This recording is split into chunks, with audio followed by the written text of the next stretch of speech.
Hello, so it is the end of the autumn readathon. I've been taking part in it all week and I've really enjoyed it, never done it before, and now I'm kind of hooked.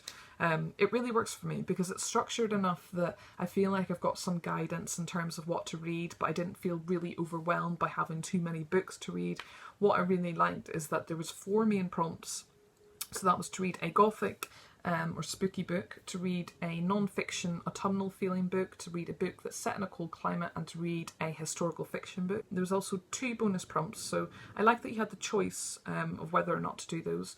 So that was to read a short story collection and to read an adult novel that has a young female protagonist. So I ended up opting out of the bonus prompts purely because I was concerned that I was going to have 2 half-finished books going into November, and I want to take part in non-fiction November, so I want to predominantly read non-fiction, so I didn't want to have these 2 half-finished books going on throughout the month. So I just stuck with the 4 main prompts, so I'm going to tell you a little bit about them. The first book that I finished for the readathon was George Saunders' Lincoln in the Bardo. So George Saunders is an established short story writer, but this is his first novel, and I have to say that he's moved into the longer format quite successfully. Well, obviously he has just won the Man Booker Prize. Though my initial thoughts are that the story itself isn't one that's stuck with me, but what I will always remember and what's definitely stood out is the unique and unconventional narration style. So if you don't know what that is, I'm going to show you a page.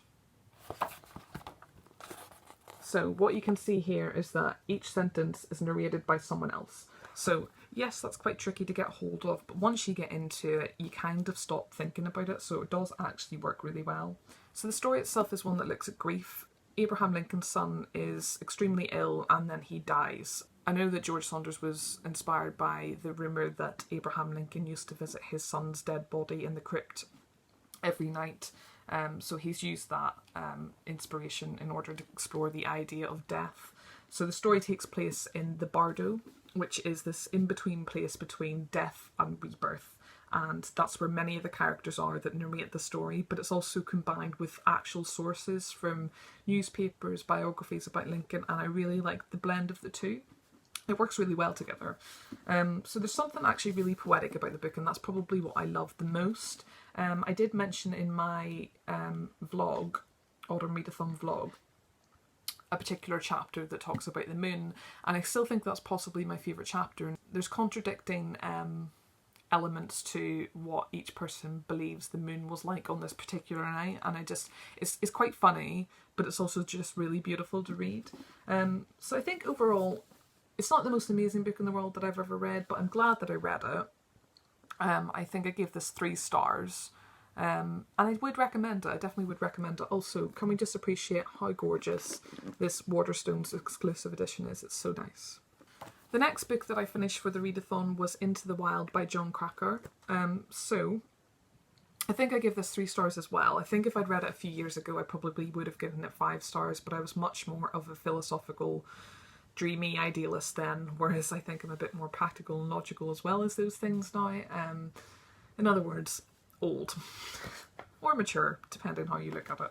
Anyway, I did enjoy this book because it definitely made me ponder the idea of freedom, the constraints of society, also the constraints of freedom too, I guess. So the story itself is about this guy called Chris, or Alexander Supertramp as he calls himself. He's a fascinating character, he's very interesting, and I feel like the book is open to look at his flaws as well as his strengths, which I really appreciated. Jon Krakauer clearly admires him, it's very clear in his writing, but he doesn't shy away from showing the more negative aspects, so that was really good to see. Chris essentially is this really well-off guy. He's successful academically, he's got money, but he ends up deciding to donate any money in his bank account to Oxfam. He burns any actual cash he has. He just takes a few possessions and he basically fucks off. He has this goal to make it to Alaska, so he abandons everything in order to reach this goal. He's clearly a very determined guy.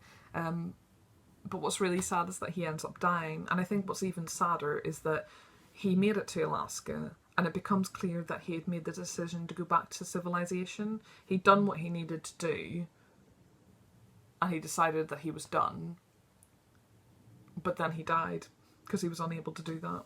So I think that part's really sad for me. It's a perfect example of having a goal in mind and realising that the means to reach that goal is the part that's the reward, not the actual goal itself. Chris was also inspired by a lot of literature, so each chapter includes a quote from one of his books that he highlighted, and we also get some of the annotations that he would have put with that quote. And I like that because it offered structure to the book, but also it offered insight into some of the ideas and philosophies that Chris was inspired by. Krakauer also includes aspects of himself in this, so he talks about his own story and how he relates to Chris, which was interesting enough, but I did think that I was here for Chris's story, not his, so I wasn't as interested in that part, but I understand that he's including that to show that Chris isn't the only philosophical, adventurous, idealist guy. You know, there's so many people out there that feel similarly. I do think that Chris gets glorified a little bit too much. I feel like either he's really criticised as being this stupid, selfish guy who went to Alaska completely unprepared, or he's completely glorified. I feel like I don't really fall into either camp. I think back in the day I definitely glorified him, but I think I definitely recognise his flaws, and I definitely recognise the selfishness in his behaviour, but he's definitely an inspiration and definitely a person that I'm glad that I know about. I get the criticisms, and I don't think that he went to Alaska completely unprepared. I think that he knew sort of at least something of what he was getting himself into. I mean, the whole book has definitely just made me think a lot. And Shannon Riddler, I've been watching her Autumn Readathon vlogs, and she was reading a book called The Wander Society, and I definitely want to read that after having read this. I'm fascinated by this whole idea of wandering, so I think I'm probably going to pick that up at some point too. I did really enjoy this, and I do recommend it if you want a good philosophical, thought-provoking read, to read about a guy who's, you know, either really stupid or really, really brilliant and brave. Whatever your perspective, I do think that it's a good read. I also do recommend the film. Obviously it's a little bit more Hollywood in its approach, but it's still worth a watch. So that's that one. The next book that I read for the readathon was The Howling Miller by Arto Paasilinna. I absolutely love this one. I chose this for my book that's set in a cold climate, so it's set in Finland and it is translated from Finnish as well. It's not a major focus. The climate isn't a major focus in this, which I was kind of disappointed about. I did kind of want it to be a little bit in there, but it's set in Finland, it's cold there, so it works. But yes, this is a book that I describe as the type of book that I want to hug. And I felt the same way about The Year of the Hare, which I read by this author as well. I can't recommend them both enough. It tells the story of a guy who comes to a village. He works there as a miller, but he starts to howl in the middle of the night, which obviously pisses off his villagers a lot, and they end up looking at him as this crazy guy, and he gets institutionalized. There's only one person that recognizes him in a good light, and it's a lovely relationship between those two people. He escapes from the institution, and it's basically a story of how he's completely haunted by all the people in the village. So it's definitely an underdog story. By no means is he presented in an overly likeable way, but I do love him at the same time. But I also recognise that he's also deeply annoying as a character. But it's just such a lovely story, very offbeat, quirky, unique. Like I said, I can't recommend it enough. I love this. I gave it 4 stars. I nearly give it 5 stars. It's one of those ones that I'll definitely come back to again. But yes, I'm really glad that I picked this up. So the final book that I read for the readathon was The Loney by Andrew Michael Hurley. So this won the debut novel award for the Costa Prize a couple of years ago, and I've been recommended it a lot. And this was my choice for the gothic or spooky book, and spooky book was it indeed. So this is a dark mystery. It's quite slow moving. It definitely takes a while to kind of get anywhere. So you definitely have to like slow moving books. It's more of a character study. It's very atmospheric. I love the descriptions. It's very well written. I definitely think it deserved to win the debut novel award.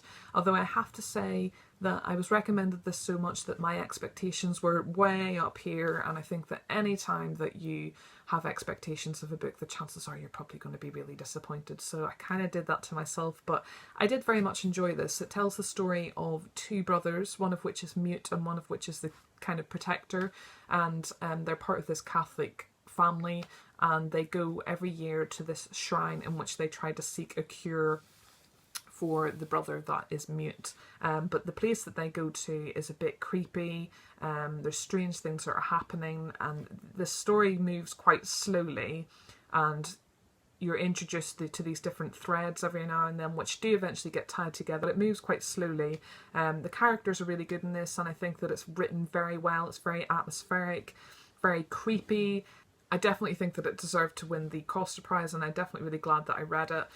It's very different to any book that I've read, and I think that it was really perfect for this time of year. If you like a slow-moving mystery that's quite dark and creepy and looks at characters a lot more than focusing on something too plot-heavy, then I definitely recommend this one.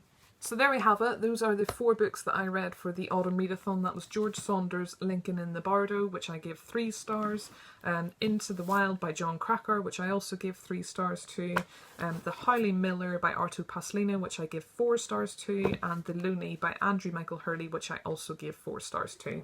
So I really enjoyed the Autumn Readathon, and I also really enjoyed watching other people's vlogs and their TBRs and hearing about what they thought about the books that they read. I just really enjoyed the week. I've been off all week, and it was really nice to just have a really chilled out time to read lots of books, you know, read at home, read on the bus, read in pubs, read in coffee shops. But yeah, it was really enjoyable. So thanks for watching, and if you've read any of these, I'd love to know what you think, and I'll see you in the next one.